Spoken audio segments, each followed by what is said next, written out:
हम हर साल रावण को जलता देखते हैं। भारत में इसे अधर्म पर धर्म की जीत के रूप में देखा जाता है। कहा जाता है कि इस दिन हिंदुओं के आराध्य प्रभु श्री राम ने रावण का वध किया था और 20 दिन बाद अयोध्या वापस लौट आए थे। ठीक इसी दिन यानी अश्विनी माह की दशमी को भारत में एक और पर्व मनाया जाता है, अशोका विजयदशमी। जब हम इतिहास को समझते हैं तो हमें पता चलता है कि कैसे हिंदुओं ने अशोका विजयदशमी को दशहरा बना दिया और बौद्धों के इस पावन पर्व को अपने प्रोपेगेंडा की पर्दों के नीचे दबा दिया। अगर आप रामायण पढ़ोगे तो आपको पता चलेगा, रामायण के युद्ध कांड के हिसाब से तो राम चैत्र महीने के 6वें दिन यानी मार्च अप्रैल में अयोध्या लौटे थे, क्योंकि उनके भाई भरत ने एक दिन की भी देरी होने पर मरने की कसम खाई थी। इसके आधार पर रावण को राम की वापसी से 20 दिन पहले यानी फागुन महीने की 16वीं तिथि फरवरी मार्च में ही मारा गया होगा। ध्यान रहे, 16वीं तिथि कभी भी दशहरा नहीं हो सकती। सीधा मतलब यह है कि राम के वनवास, रावण वध और वापसी की सारी घटनाएं मार्च अप्रैल में हुई थी। मगर हमें आज तक बताया गया कि ये त्योहार दशहरा, दिवाली सितंबर अक्टूबर में मनाए जाते हैं।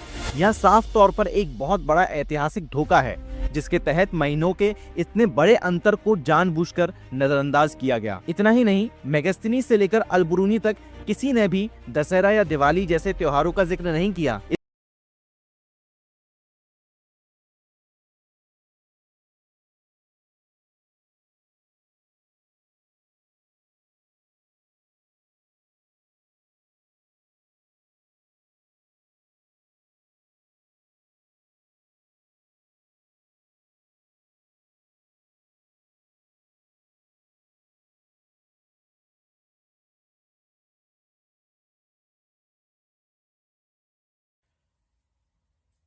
जब भी दिवाली आता है, खैर अभी तो दिवाली नहीं है, दिवाली गुजर चुका है 2025 का, लेकिन दिवाली फिर आएगा और आता रहेगा अनंत काल तक। जब भी दिवाली आता है, ये गे भीम वाले, भीम आर्मी के गे भीम वाले आंबेडकरवादी कहते हैं कि दिवाली, दीपावली, दीपोत्सव ये दरअसल बौद्ध त्योहार है, जिसको हम ब्राह्मणों ने चुरा कर उसका हिंदूकरण किया। तो इसके बाबत वो लॉजिक क्या देते हैं? वो लॉजिक देते हैं, Buddhist claims 1, Deepavali is Buddhist, denotes Ashok's Kalinga conversion. यानी कलिंग युद्ध के पहले और कलिंग युद्ध के बाद सम्राट अशोक ने जो बौद्ध धर्म अपनाया, उसका प्रतीक है दीपावली। अशोक बिल्डिंग 84 लाख स्तूप्स, यानी वो बौद्ध बनने के बाद अशोक ने प्रण लिया था कि वह 84 लाख स्तूप और विहार बनाएगा, यानी 84 लाख स्तूप और विहार बनाएगा। और जिस दिन उसने यह पूरा किया अपना वचन, उस दिन उसने दीपावली मनाया। बुद्ध's होम रिटर्न, बौद्ध यह कहते हैं कि जिस दिन बुद्ध संन्यास बनकर निर्वाण प्राप्त कर वापस कपिलावस्तु गया, तो उस दिन लुम्बिनी और कपिलावस्तु में उसके परिवार और प्रजाजन ने उसके स्वागत में दीपोत्सव मनाया। और वो कहते हैं दीपदान उत्सव एक प्राचीन बौद्ध परंपरा था, जो जिस दिन सारे लोग दीप जलाते थे अपने अंदर में ज्ञान का रोशनी जलाने के प्रतीकात्मक तौर पर, और बौद्धों से पाली और प्राकृत के ग्रंथों को पढ़ते सुनाते शास्त्रार्थ करते थे इस दिन। उसके बाद बौद्ध कहते हैं बुद्ध मोक्ष आपदीपो भव। दीपावली बौद्धों के हिसाब से वो दिन है जब बुद्ध को मोक्ष, निर्वाण प्राप्त हुआ और उसके अंदर हृदय से एक दीपक निकला, इसीलिए वो दीपोत्सव मनाते हैं। अंबेडकर गॉट निर्वाण। कुछ अंबेडकरवादी यह दावा करते हैं कि अंबेडकर को जिस दिन निर्वाण मिला, उस दिन दीपावली था, यानी अंबेडकर बैठकर ध्यान कर रहा था, विपासना कर रहा था और उसको अचानक मुक्ति मिल गया, उसका ज्ञान मिल गया उसको संसार का, और उसी दिन को वो लोग मनाते हैं दीपावली के तौर पर। पाल डायनेस्टी रूल्ड इंडिया। जिस दिन गोपाल और धर्मपाल ने पूरे भारत पर पाल बौद्ध साम्राज्य का वर्चस्व कायम किया, उस दिन उन लोगों ने दीपोत्सव मनाया और वहीं से दीपावली शुरू हुआ। तो बौद्ध ये कहते हैं ब्राह्मण स्टोल दीपावली और Diwali linked into Ram's return into Ayodhya in Ashwin, whereas Ram returned in Chaitra earlier. यानी जो बौद्ध हैं वो ये कहते हैं कि ब्राह्मणों ने बौद्ध दीपावली और दिवाली को चुरा कर उसको राम के अयोध्या वापस आने के साथ जोड़ दिया और दिवाली मनाने लग गए आश्विन महीने में, जबकि चैत्र महीने में ब्राह्मण शास्त्रों के हिसाब से ही राम पहले ही चैत्र महीने में ही अयोध्या पहुंच गया था वापस। तो आज मैं इसका निराकरण करने का प्रयत्न करूंगा। एक चीज मैं जानने लगा हूं, since Ram killed Ravana in Chaitra, there was actually festival in Chaitra to celebrate Ravan Vadh. Ramarchan Chandrika Swami Anandvan 1200 AD Chauhan epoch kept this festival alive. यानी हम हिंदू तो मानते हैं कि रावण का वध हुआ था चैत्र महीने में और उसका अंतिम संस्कार भी चैत्र महीने में हुआ था, और इसलिए 12वीं शताब्दी तक यानी 1200 एडी तक यानी चौहान साम्राज्य के युग तक चैत्र महीने में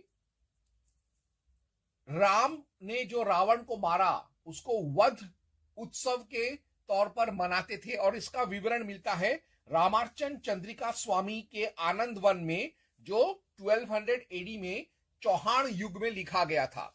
तो इसमें कोई दो राय नहीं है कि हिंदू भी मानते हैं कि रावण का मृत्यु या संहार चैत्र महीने में हुआ था, उसका दाह संस्कार भी चैत्र महीने में हुआ था। हम तो इसे खुला खुला बोल रहे हैं, इसको हम लोग छुपा नहीं रहे हैं किसी से, ना ही हमको डर है इस बात का।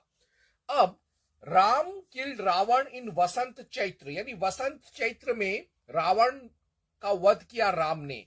राम कॉरोनेटेड विभीषण इन चैत्र, राम ने विभीषण को चैत्र मास में ही रावण की जगह लंका का राजा बनाया। Then on Pushpak Viman Ram Sita Lakshman followed by Hanuman return to Ayodhya in Chaitra. यानी राम सीता लक्ष्मण ये लोग चैत्र महीने में ही हनुमान के साथ पुष्पक विमान में बैठकर ये लोग चैत्र महीने में ही लंका से निकल गए थे। Ayodhya welcomed and then coronated Ram in Chaitra. तो ये चीज जो चैत्र या अश्विन, ये चीज जो है कि राम वापस चला गया चैत्र या अश्विन में, कब हुआ मैं बाद में देखूंगा कि वो लक्ष्मण के साथ सीता के साथ लंका विजय के बाद अयोध्या चला जाता है और उसको राजा बनाते हैं। ये तो बात लिखा है आनंद रामायण, तुलसी रामायण, रामचरितमानस, रामायण सार, अग्निवेश, पद्म महापुराण, पाताल खंड 36.65 to 69, 73 to 75 और गोविंद राज में। पद्म महापुराण पाताल खंड साफ साफ 36.65 to 69, 73 to 75 खास तौर पे कहता है कि राम अयोध्या वापस चला जाता है चैत्र में, और उसका राज्याभिषेक भी चैत्र महीने में ही हुआ। अब पद्म महापुराण पाताल खंड 36 में रावण क्रिमेटेड इन चैत्र कृष्ण, अप्रैल मई में रावण का वध कर दिया गया था और उसका अंतिम संस्कार भी चैत्र में हुआ। आनंद रामायण सार कांड 12.83 Ram met Bharat on Ayodhya border Magh, that is Jan to Feb में। लेकिन राम अयोध्या के सीमा पर भरत से मिला माघ महीने में यानी जैन टू फेब में, ऐसा लिखा है आनंद रामायण सार कांड 12.83। तो अब मैं उसको पढ़ूंगा।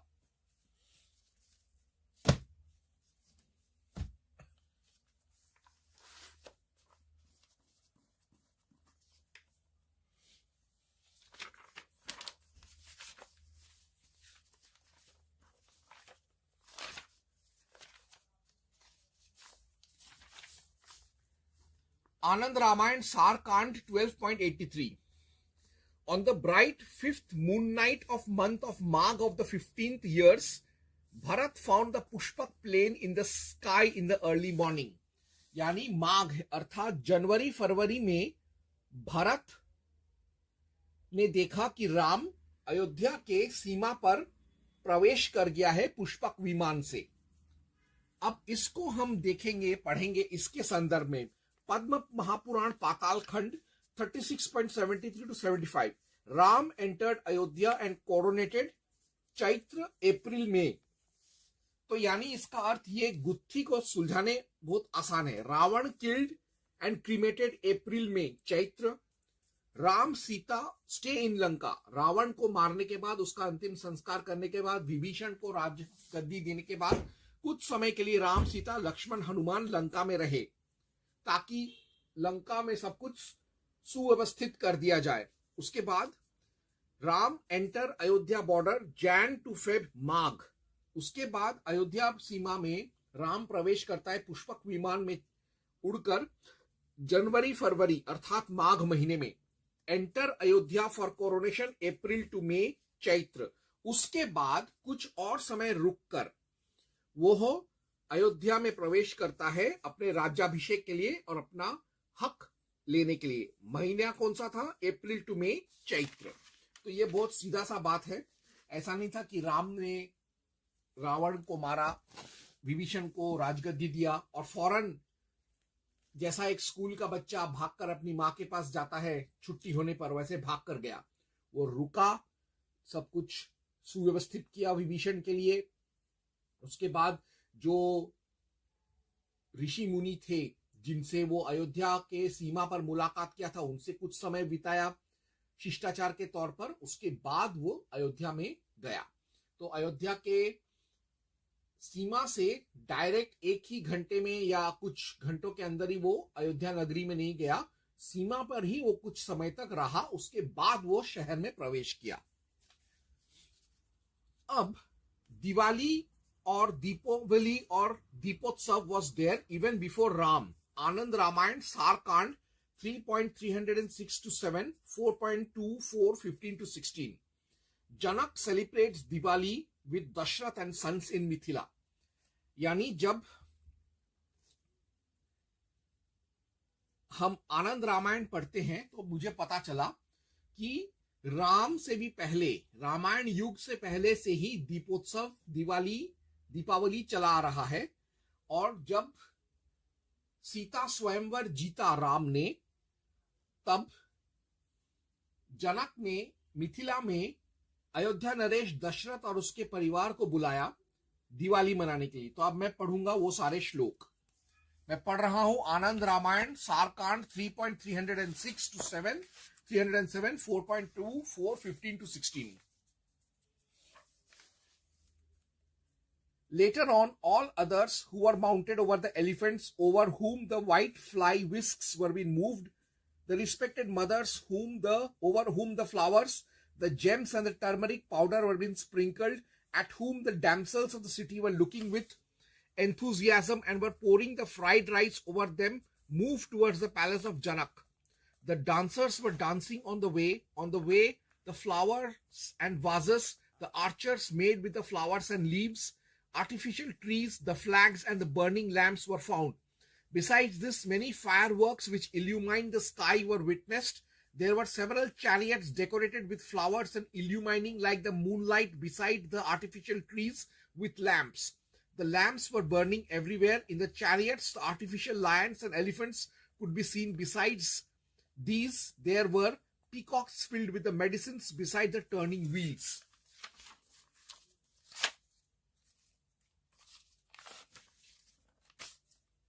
In the Ashwin month of the winter season, the king Janak asked his courtiers to invite Dashrath to come to Ayodhya. They immediately went to Ayodhya and reached there. The king Dashrath welcomed them and asked them the reason for their arrival. The courtiers bowed before the king and said, "Your friend King Janak has invited you with your people and courtiers to attend the function of Diwali." Thus being honored by Janak, Dashrath and his party were lodged in the premises filled with all the items of food and drinks. Thereafter, the king Janak especially adored his sons-in-law, variously performing several functions and serving them with sweets and arranging the dancing and playing of the musical concerts for them. They were given the costumes, ornaments, the gems, and the artis were performed for them on the occasion of great day of Deepavali. The kingship of King Vali had started on the day of Deepavali with the lighting of the lamps. Because of them, all the people felt delighted and welfare ceremonies were performed in each and every house of Mithila. The king Janak arranged for the application of oil and sandal paste over the bodies of his sons-in-law, besides sprinkling of the essence of rose flowers and other fragrant materials. They were served with delicious dishes. He satisfied his sons-in-law and Dashrath also by offering the elephants, the horses, the chariots, foot soldiers, cows, slaves, and slave girls. Thereafter, the king Janak gave valuable presents to the king, the ladies, the people of Ayodhya, and his own daughter.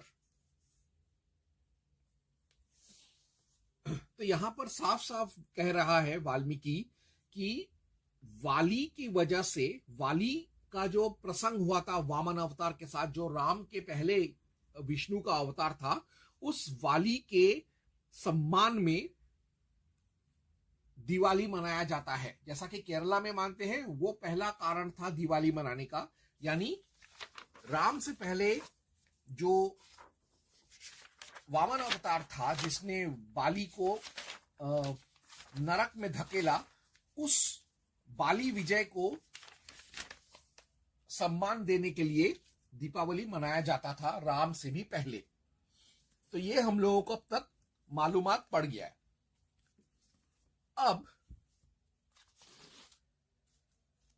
स्कंद महापुराण, तुलसी रामायण, रामचरितमानस, समर्थ रामदास साहित्य, स्वामी रामायण, ये सब कहते हैं Diwali to welcome Ram. यानी ये लोग कहते हैं कि दिवाली राम से जुड़ा हुआ है, राम के स्वागत के लिए है। ठीक है, but why Diwali in Ashwin and not in Vasant Chaitra? लेकिन दिवाली तो फिर आश्विन को क्यों मनाते हैं, वसंत चैत्र को क्यों नहीं? क्योंकि पद्म महापुराण तो साफ साफ कहता है कि वसंत चैत्र में राम का पुनरागमन हुआ था अयोध्या में, और उसका राज्याभिषेक भी तभी हुआ था। इसका बहुत आसान सा सवाल है और इसका जवाब भी आसान है। कॉज अकाल बोधन विजयदशमी, राम ने अकाल बोधन किया था रावण को परास्त करने के लिए। दुर्गा का बेवक्त दुर्गा पूजा या बेवक्त नवरात्रि किया था, उसका इफेक्ट दशहरा, रावण वध या रावण दहन, यानी उसकी वजह से ही, अकाल बोधन की वजह से ही राम का शक्ति और बढ़ गया और उसने एज अ रिजल्ट रावण को मार दिया। उसके बाद उसी समय में end of Ram's ordeals, Ram burnt all his enemies, so people burn torches, light lamps. Bhavishya Puran उत्तर पर्व 140.71, यानी चूंकि अकाल बोधन करने के बाद राम ने रावण और उसके पूरे राक्षस कुल को, और राम ने अपने दूसरे शत्रुओं को भी हरा दिया, मार दिया, इसीलिए उसके विजय का जश्न मनाने के लिए लोग उसी कालखंड में, यानी आश्विन महीने के ही कालखंड में वो दीप जलाते हैं, पटाखे जलाते हैं। ये लिखा है भविष्य महापुराण उत्तर पर्व 140.71 में।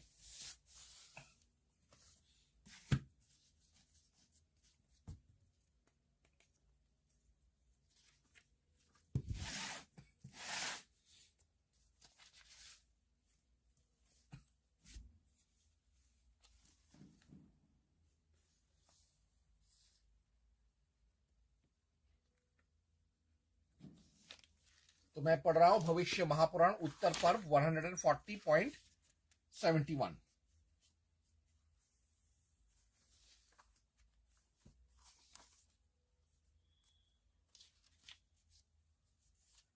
यहां पे है, उपशमित मेघनादं प्रज्वलित दशाननं रमित रामम रामायणमिव सुभगं दीप दिनं हरतु वो दुरितम।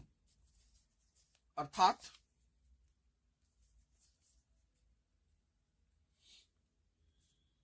युधिष्ठिर, उस रामायण की भांति जिसमें मेघनाद ऐसे योद्धा का शांत होना और रावण ऐसे राजा को अपने आप वश में न रहकर प्रज्वलित होना वर्णित है, तथा राम निरंतर रमित है, यह सुभग दीपावली दिन तुम्हारे दुरितों का शमन करे। यानी रामायण का विजय को जोड़ा गया है दीपावली के साथ, जो कि बिल्कुल सही बात है। अब प्रश्न यह होता है कि एक्चुअल नवरात्रि और दुर्गोत्सव जो है वो वसंत चैत्र नवरात्रि को होता था। उसी के रामनवमी और 9th डे यानी उसी वसंत चैत्र नवरात्रि के 9वें दिन रामनवमी मनाया जाता है। So Diwali with respect to Ram in end of year, यानी वर्ष के शुरू में तो हम लोग वसंत चैत्र नवरात्रि मनाते ही हैं, जो असली नवरात्रि है, और उसी समय 9वें दिन को रामनवमी भी मनाते हैं, यानी साल के शुरू में ही। तो साल के अंत में भी राम को वापस याद करे, इसीलिए अकाल बोधन के समय अकाल बोधन को कारण मानते हुए उसका को कर्म मानते हुए उसका जो प्रतिफल है वो है रावण का दहन, और रावण का दहन का अर्थ होता है राम का जीतना। इसीलिए रावण दहन, दशहरा, दशमी, अकाल बोधन, इसी कालखंड में वो लोग एक पर्व मनाते हैं जो कि राम के विजय को दर्शाता है। इसीलिए हम लोग आश्विन महीने में ही अकाल बोधन नवरात्रि के साथ, दशहरा रावण दहन के साथ ही हम लोग राम के विजय के प्रतीक को दिवाली के रूप में मनाते हैं। So Diwali with respect to end of year, Akal Bodhan शारदीय दुर्गोत्सव हो गया, महिषासुर का वध, दशहरा हो गया, रावण का वध। इसी अकाल बोधन की वजह से रावण मारा गया तो उसका दशहरा भी मना लिया, तो इसमें राम का विजय हुआ, तो इसलिए राम का विजय हुआ, इसलिए राम के विजय के लिए हम लोग दिवाली के रूप में मनाते हैं। और साथ साथ बाद में आकर दिवाली के समय ही नरकासुर को मारा था कृष्ण ने, तो इसीलिए नरक चतुर्दशी भी उसी समय मनाते हैं। यानी ये जो कालखंड है अकाल बोधन से लेके दिवाली तक, ये पूरा जो कालखंड है वो प्रतीक है victory of good over evil, victory of good season. यानी ये एक ऐसा समय माना जाता है जब बुराई पर अच्छाई का जीत होता है। तो वो बुराई पर अच्छाई का जीत का समय शुरू होता है राम के अकाल बोधन से, और उसको खत्म करते दिवाली में, जो कि राम का प्रतीकात्मक विजय का प्रतीकात्मक त्योहार है, और उसके वापस घर जाने का प्रतीकात्मक त्योहार है। प्लस साथ साथ बलि का जो दीपोत्सव भी, वो तो एक वजह है ही दिवाली मनाने का, और उसके साथ साथ नरक चतुर्दशी भी आ गया बाद में कृष्ण अवतार में, तो इसीलिए दिवाली मनाया जाता है। अब नरक चतुर्दशी दीपदान उत्सव बहुत पहले से राम के बाद शुरू हुआ। भविष्य महापुराण ब्रह्म पर्व 113.13 भविष्य पुराण उत्तर पर्व 140.727 में है। तो अब अगर मैं उसको पढ़ूं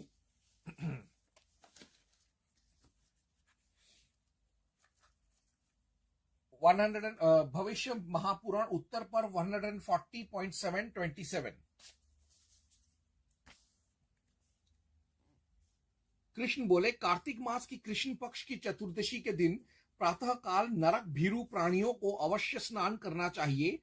पश्चात अपामार्ग चिचिड़ी या पल्लव मस्तक के ऊपर भ्रमण कराएं, जो हल से जोते हुए खेत की मिट्टी और कंटक दल से युक्त हो। उस समय यह कहना कि हे अपामार्ग,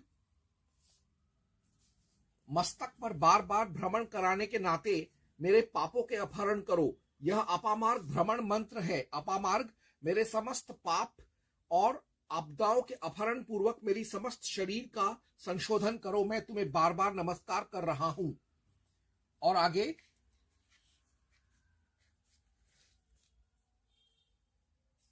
इसी का 27 में भी इसका वर्णन आता है।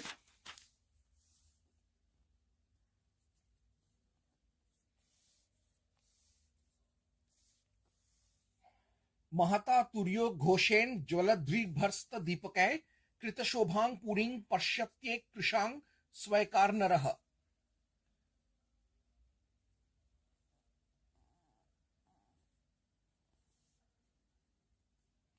धीरे धीरे पैदल चलते हुए भेरी मृदंगों आदि वाद्यों के ध्वनि कोलाहल समेत प्रज्वलित दीपों के आकाश में अपने सेवकों द्वारा सुसज्जित नगर का दृश्य देखते हुए आश्चर्यचकित करने वाली नगर की शोभा के साथ अपनी समृद्धि का भी दर्शन और बलि राज्य का प्रमोद प्राप्त कर तब कहीं उन्हें अपने महल जाना चाहिए। यानी बलि राज्य, बलि उद्धार जो कि राम से पहले हुआ था वो भी एक कारण है, और नरक चतुर्दशी भी एक कारण है, नरकासुर वध भी एक कारण है दिवाली मनाने का। और उसी समय राम ने अकाल बोधन किया था जिसकी वजह से रावण वध हुआ, और तब राम अपने शहर अयोध्या जा सका। उसी अयोध्या शहर को उसी समय जिस समय वो गया उसी का प्रतीकात्मक तौर पर आश्विन महीने में ही प्रतीकात्मक तौर पर दिवाली मनाया जाता है, जबकि वास्तव में राम चैत्र महीने में अयोध्या वापस लौटा था, और अयोध्या वापस लौटकर उसका राज्याभिषेक उसने चैत्र महीने में किया था। चूंकि चैत्र महीने में वैसे भी राम नवमी मनाते ही हैं, राम का पूजा वैसे राम नवमी में वैसे ही होता है, चैत्र नवरात्रि के 9वें दिन, इसीलिए वर्ष के अंत में जब अकाल बोधन होता है तो कारण का फल के तौर पर, कारण हुआ अकाल बोधन और फल हुआ राम का अयोध्यावासी से मिलन, इसी के प्रतीकात्मक तौर पर दिवाली मनाया जाता है राम को ध्यान में रखते हुए। इसको और आगे कहा गया है भविष्य महापुराण ब्रह्म पर्व 119.13 में।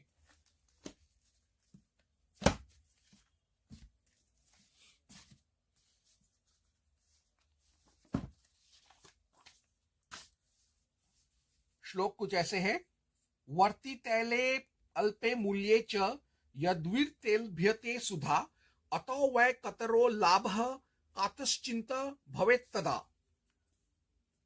अर्थात यद्यपि दीपक में जलने वाली बत्ती एवं तेल का मूल्य अत्यल्प होता है, अतः वह सहज ही में प्राप्त हो सकता है, जिसके संयोग से दीपक प्रदान करने पर सुधा की प्राप्ति होती है। इस प्रकार इससे तुम्हें कितना लाभ होता है और उस समय तुम्हें कोई चिंता भी ना होती।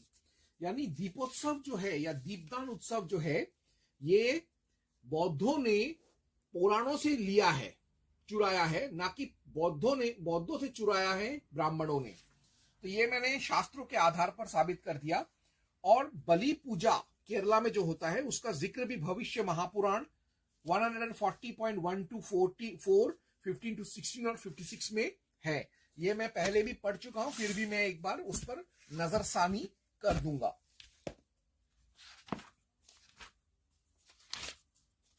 यह इसलिए जरूरी है क्योंकि मैं वापस से अपने आप को याद दिलाना चाहता हूं कि आनंद रामायण में जैसा कहा गया है कि दिवाली राम से भी पहले वामन अवतार के समय से चला आ रहा है। तो मैं पढ़ रहा हूं भविष्य महापुराण 1.40.1 to 4। दीपावली उत्सव का वर्णन। श्री कृष्ण बोले, नृप, पहले समय भगवान विष्णु ने वामन रूप धारण कर राजा बलि की यज्ञ में उनसे याचना करके अपने 3 पग द्वारा इस समस्त धरा मंडल को अपने अधीन कर लिया था।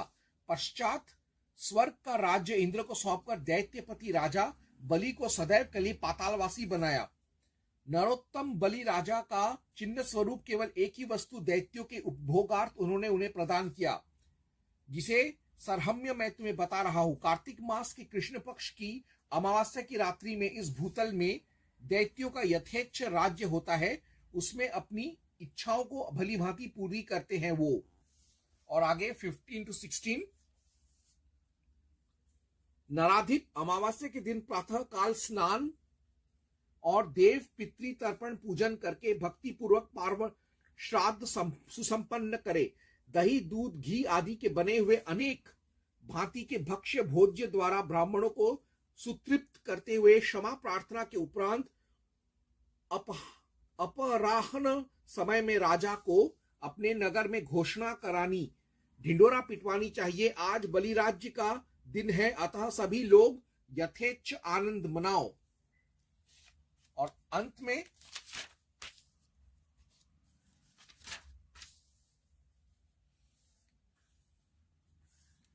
इस भांति सभी लोगों को चाहिए अपने घर शैया के ऊपर शुक्ल तंडुल पर बलिराज की स्थापना पूर्वक पुष्प फल आदि द्वारा अर्चना करे।